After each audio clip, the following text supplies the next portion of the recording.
Les Patronus, les animaux de compagnie? Par le caleçon de Merlin, ne serions-nous pas passés à côté de quelque chose d'extraordinaire?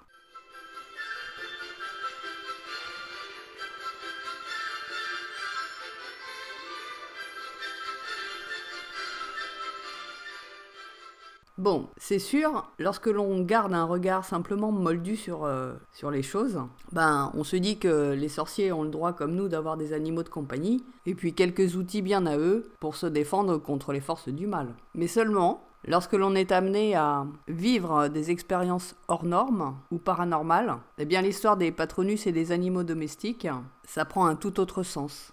Allez, on s'ouvre une nouvelle fenêtre sur l'œuvre de J.K. Rowling ? Et cette fois-ci, on va parler un peu de chamanisme. La vérité tout entière n'est jamais contenue dans une seule philosophie spirituelle ou une seule religion, mais des vérités complémentaires sont dissimulées au travers de chacune des philosophies spirituelles ou des religions. Ce qui semble être un melting pot dans l'œuvre de J.K. Rowling, tant ses références ésotériques sont piochées de droite et de gauche, prélevées au travers des mythologies du monde entier, au travers des pratiques magiques de divers courants, tout comme de références bibliques, païennes, hindouistes et bien plus encore. Mais en réalité, tout a un sens et tout s'emboîte. Alors pour commencer, parlons de nos animaux domestiques. Bon, il est vrai que tout le monde n'en possède pas et beaucoup de personnes ne souhaitent pas ni en avoir la charge ni la compagnie. Et ce sont des choix personnels qui se respectent tout à fait. En fait, lorsque l'on a un animal ou des animaux de compagnie, il y a eu tout au départ une certaine forme d'attraction réciproque entre le gardien et l'animal. Et dès lors que ce lien est établi, une histoire commence. Une histoire bien plus complexe et bien plus subtile qu'il n'y paraît en réalité. Aujourd'hui, on commence à s'intéresser à la communication animale et à comprendre un peu mieux ce qui se joue en termes de collaboration entre les humains et les animaux. Bien sûr que nous ne choisissons pas nos animaux par hasard et que eux, de leur côté, peuvent accepter une collaboration ou non avec certains humains. Enfin, du moins quand ils ne sont pas retenus prisonniers. Mais ça, c'est une autre histoire, et ce n'est pas le sujet. Nos jeunes héros de la saga possèdent donc chacun un animal de compagnie. Un animal qui leur ressemble, qui leur correspond par leur nature et leur symbolique, et qui ont parfois un rôle très important à jouer. Il s'agit bien sûr de la chouette de Harry, ce même animal qui accompagnait la déesse Athéna, déesse protectrice des artisans, mais également déesse de la guerre, de la sagesse, des sciences, de la justice et du combat. Ce qui correspond tout à fait à la destinée de Harry, ainsi qu'à la maison Gryffondor à laquelle il appartient. Les chouettes et hiboux ont un rôle d'être messagers dans les mondes invisibles. Et ainsi, compte tenu de la situation de Harry, sa chouette Edwige était parfaite pour lui, avec des tempéraments bien sûr similaires entre les deux, à la fois doux, mais aussi avec un tempérament à ne pas se laisser faire. Neville Londubat a choisi un crapaud. Il s'agit d'un animal de terre qui correspond aussi à l'élément de sa maison. Vous voyez, dans l'œuvre de J.K. Rowling, il n'y a absolument aucun hasard. Aucun. Hermione, pour sa part, a choisi Patenron, un chat. C'est l'animal par excellence qui vit auprès des écrivains, auprès des intellectuels.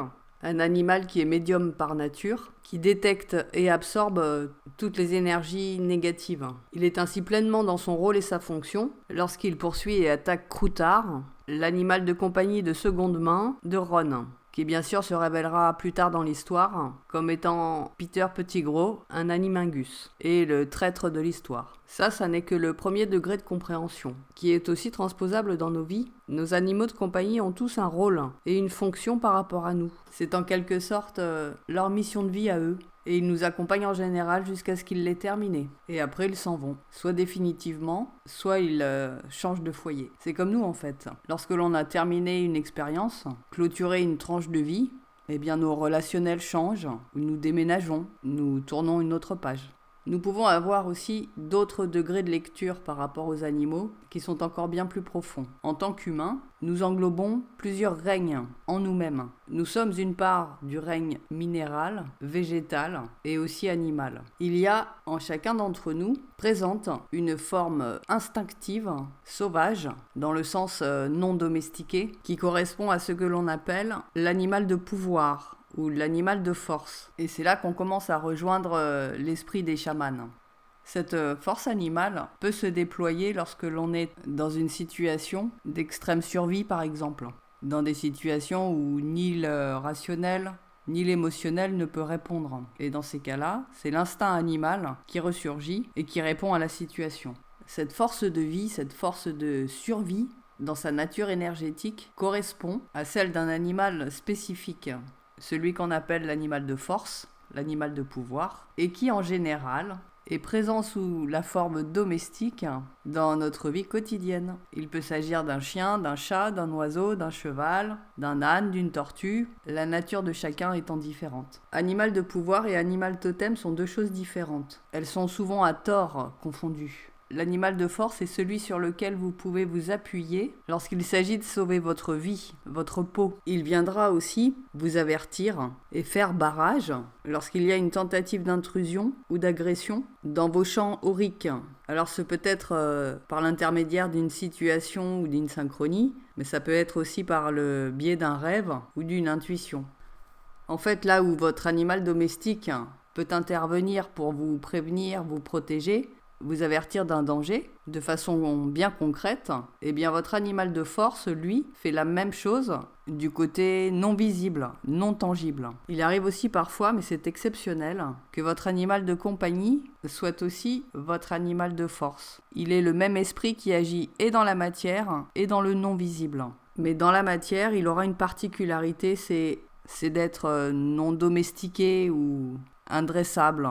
Enfin, il aura gardé de toute façon dans sa vie concrète, matérielle, son côté sauvage. Et vous serez dans ce cas la seule personne à pouvoir établir un lien avec cet animal. Ça existe, mais effectivement, c'est des cas très particuliers. Pour en revenir à la saga, les animaux domestiques de nos héros correspondent aux animaux de force.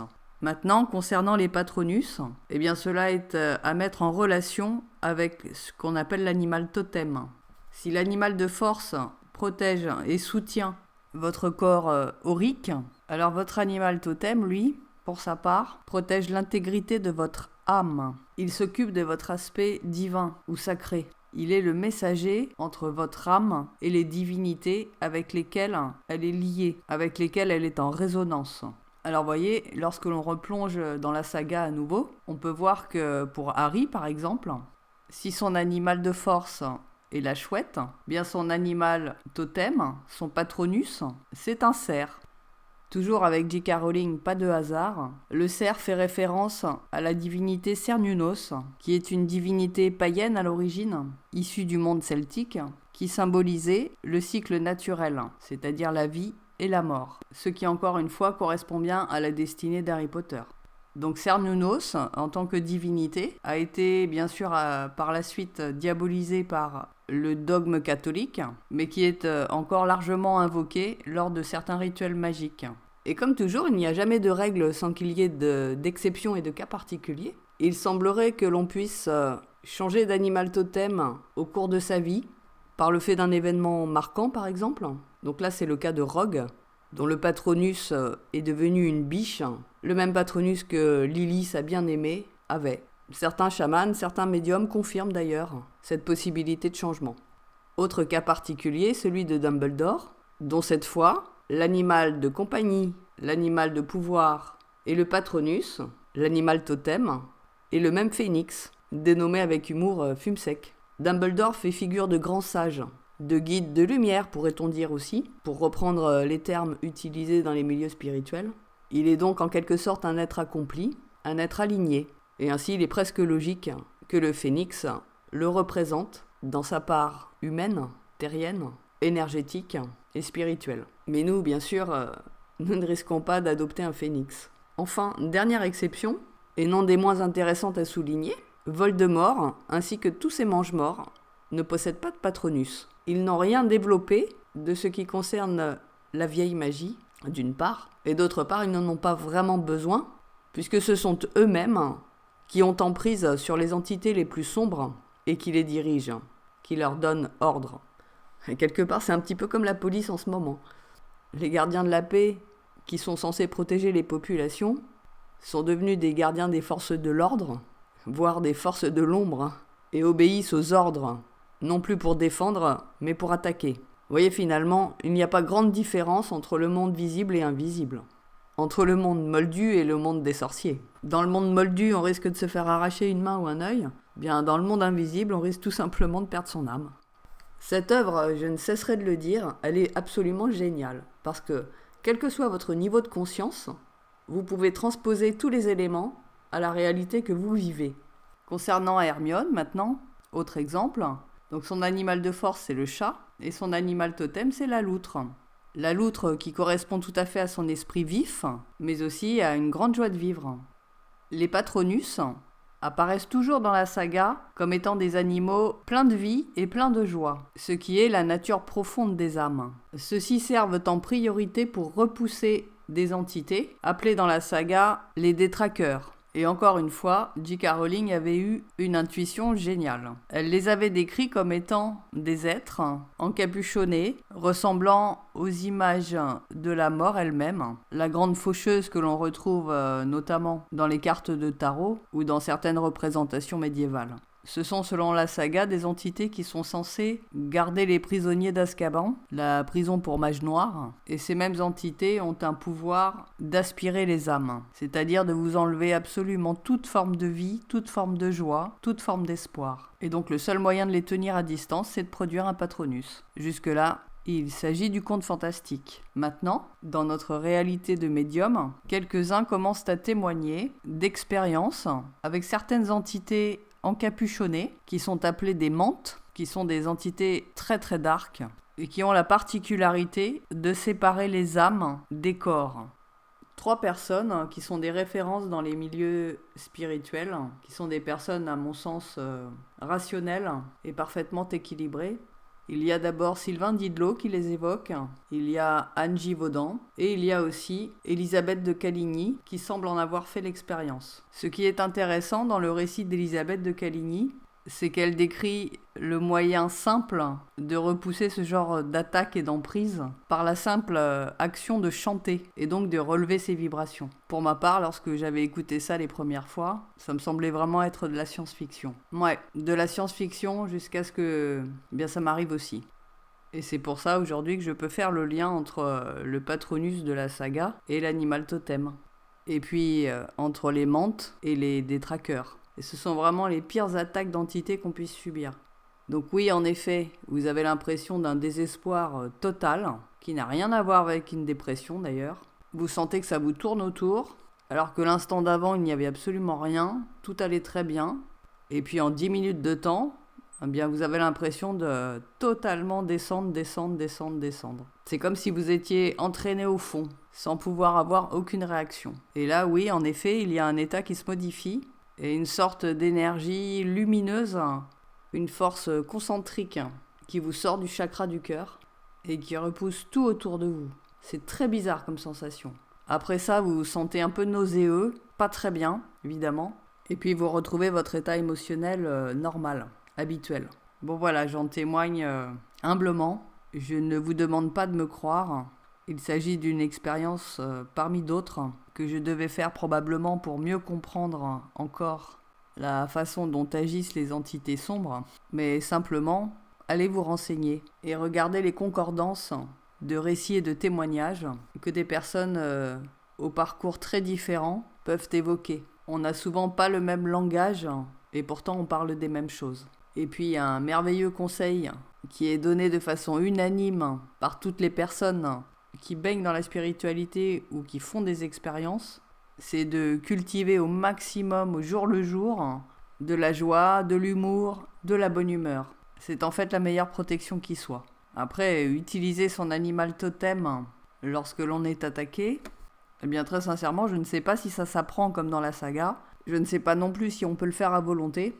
La seule chose que je peux dire, c'est que on garde en mémoire la sensation que le corps a vécue lorsque ça s'est produit. Donc tout ça pour dire que vouloir découvrir son animal totem, comprendre quel animal est notre animal de pouvoir, c'est une recherche qui semble somme toute assez ludique, et ça permet aussi de se découvrir un petit peu plus.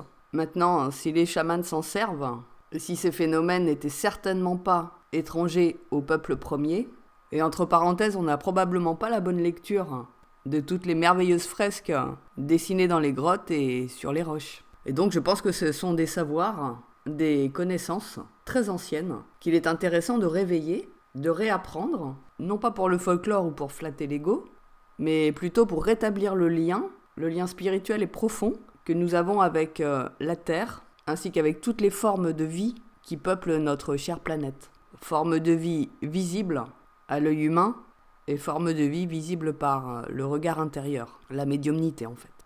Et oui, finalement, nous sommes bien plus que ce que nous croyons être, et nous avons tous en nous des ressources complètement insoupçonnées. C'est terminé pour ce podcast. J'espère qu'il ne vous aura pas effrayé. J'espère surtout qu'il aura attisé votre curiosité, votre envie de vous découvrir un peu plus, et peut-être de questionner également un peu plus tout le monde qui vous entoure. Si vous suivez toujours, eh bien, on se dit à la prochaine. On ouvrira encore une autre porte sur les vérités cachées qui composent l'œuvre de J.K. Rowling. D'ici là, portez-vous bien. Bye bye.